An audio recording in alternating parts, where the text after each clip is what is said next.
Hello, everyone.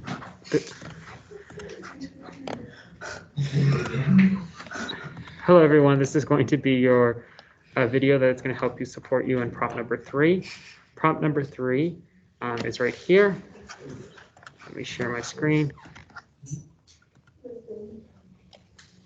Prompt number 3 says the role of government in society is central to ideological debates between conservatives and liberal. Which ideology, in your view, is most conducive to addressing either economic problems, such as a recession induced by a pandemic, or social problems, such as racial injustice, authoritarianism, populism, and why?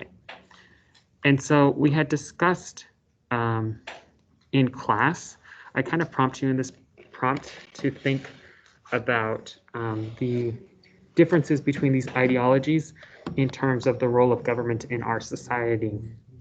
And that specifically, we had said that these two types of ideologies, conservatism and liberalism, have different etymologies, meaning histories, that it's meant different things to people at different times. AJ, like, are you operating on someone or what? Seriously. Anyways, sorry. AJ's now had a cameo in my YouTube video. So the role of government in society is central to ideological debates between conservatives and liberals. Which ideology, in your view, is most conducive to addressing either economic problems or social problems such as racial injustice, authoritarianism, populism, and why? And so I want you to prompt, or so we, sorry, where I left off was that these sort of ideologies mean something different to different people at different times. That people that identify as conservatives or liberals might, not necessarily, adopt everything that, or might feel like how I'm going to present these ideologies or how we've talked about it in class is sort of too simplistic and stuff like that. And there's obviously millions of people that identify as conservatives, millions of people that identify as liberals in this country. It's constantly changing. But I really wanted you to think centrally about the role of government in our society. And we said that, conservatives generally advocate for smaller government. I used that Ronald Reagan phrase where he famously said, government is not the solution to our problems, government is the problem. And they also tend to be, the ideology tends to be linked with an advocacy of states' rights. Liberals, on the other hand, tend to think that government can solve social problems in our society and can be an effective tool for solving social problems in our society, that it can be a mechanism to address issues of inequities and inequalities and all sorts of things. And so the prompt invites you to really think of these ideologies and think, which view of government do you think is best for addressing these problems? And then which government too? Is it going to be the federal government, or do you think these sorts of problems should be addressed at the state or more local levels? Here are some supplementary resources that you can use. So here's the foreign policy article we read on economic ideologies, discussing like Keynesianism and laissez-faire capitalism, which certainly can help you if you wanted to talk about economic problems. There's a cool article called The New Reconstruction by Adam Sewer. I'll show you where it is right here. It's a really interesting article that kind of integrates a lot of the different themes and topics and content of this course. And this can be used if you're writing from a more liberal perspective about racial injustice and sort of the long, I guess, original sin, or the long shadow of the original sin of the United States being slavery, and sort of the backlashes that have been experienced in our society, or that have the backlashes in response to the advancement of racial justice that we've seen in our society. This would be a useful tool that you can use and certainly cite if you so want. This is another article that I'll include in the description of this YouTube video, where it says both Democrats and Republicans can care about states' rights when it suits them. And so this would help you if you're writing from a more conservative perspective about maybe tyranny or authoritarianism and the need to maybe devote more powers and responsibilities to state and local levels because, that's more representative. It would be more representative government of people's interests. kind of, in line with the thinking of Brutus number 1. This is a really cool article that was written by a Columbia University history professor about the paranoid style in American politics in the 1960s. And it talks about this sort of anti-government politics that has always existed in tandem with conspiracy theories about the government and hatred towards the government. And this can kind of be an article that can help you to think very critically about American conservatism as well. There's other articles here too. Lecture number 10, Money in Politics, might help. Lecture 21, Backlash 2016 and Beyond, might be helpful. These sort of Yale courses. You don't have to watch any of these, but I definitely do recommend, integrating outside evidence. So your essay can fundamentally be about federalism, and we had talked about federalism before when we had talked about Ruby Bridges, and we talked about it within the context of Federalist number 10 and Brutus number 1. And we were thinking about Brutus number 1, which is a piece of evidence that you can use in your essay, advocated a more participatory model for American democracy, saying that the responsibilities of government should be administered at the local and state level as opposed to the federal level, because that would be more reflective of people's interests and values.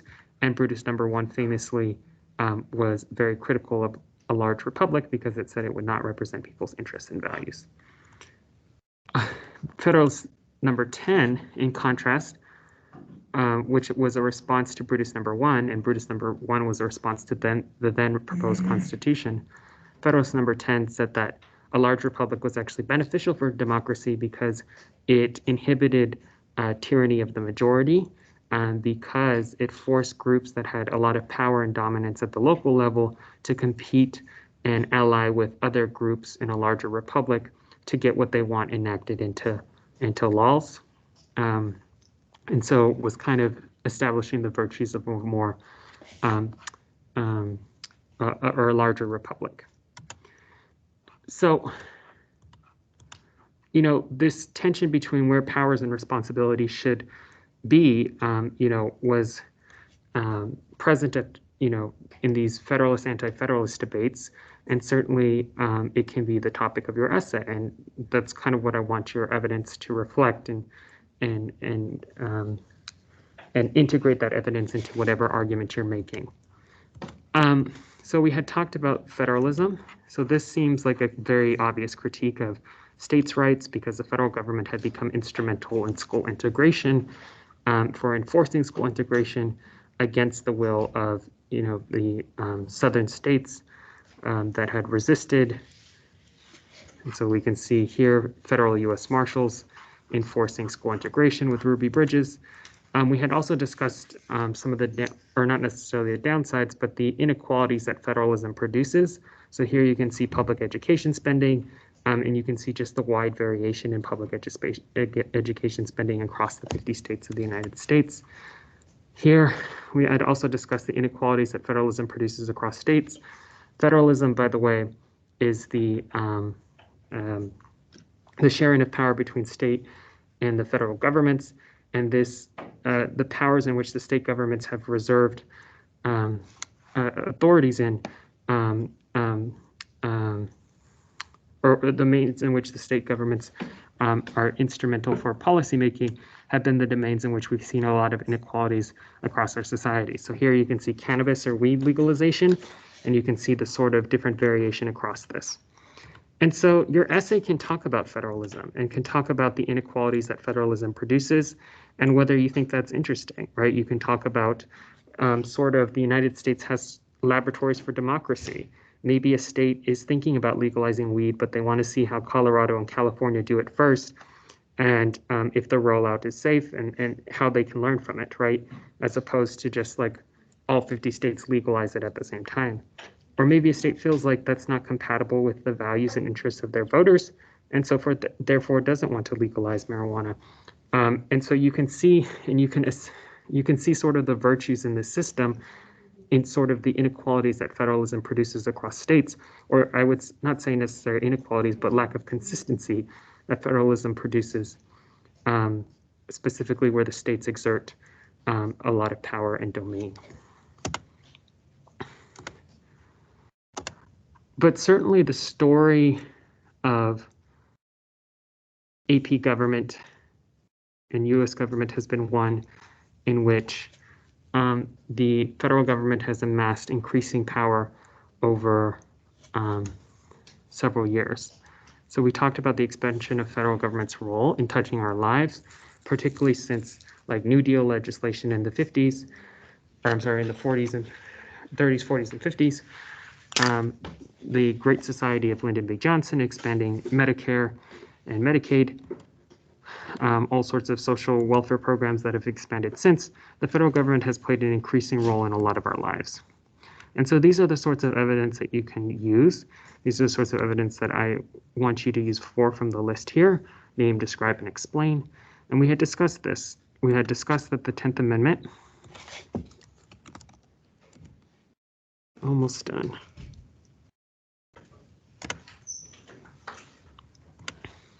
We had discussed that the 10th Amendment says that the powers not delegated to the United States by the Constitution nor prohibited by the states are reserved to the states respectively or to the people. We had discussed that the 10th Amendment is sort of like a mechanism or like the constitutional basis for increasing states' rights. So definitely if you're advocating a more conservative position, a more states' rights sort of argument, or more limited government sort of argument, you definitely might want to use the 10th Amendment in your essay. We also said the Commerce Clause in tandem. This goes all the way back to Unit 1 conduct, or Unit 1 content. We said that the Commerce Clause in tandem with the necessary and proper clause under Article 1, Section, 8? Clause 3, to regulate commerce with foreign nations and among several states and with Indian tribes. And then Clause 18, to make all laws which shall be necessary and proper for carrying into execution the foregoing powers, all other powers vested by the Constitution, the government of the United States, or any department or officer thereof. We had said that these two provisions have been like the basis by which the federal government has, the constitutional basis by which the federal government has claimed more and increasing power in sort of the legislation that they pass. So we had also famously said too that this has kind of been a trend. It's been a very prominent trend in 20th century politics that kind of gets stifled by a more conservative Supreme Court and the Rehnquist Court issuing in McDonald versus Lopez that the federal government couldn't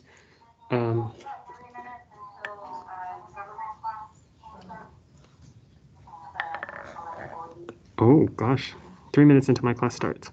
But we had said that in McDonald versus Lopez, the Supreme Court a more Supreme Court side of not necessarily reverses the trend, but kind of slows down the trend a little bit more in saying that the federal government couldn't cite necessarily the Commerce Clause, which it had historically done.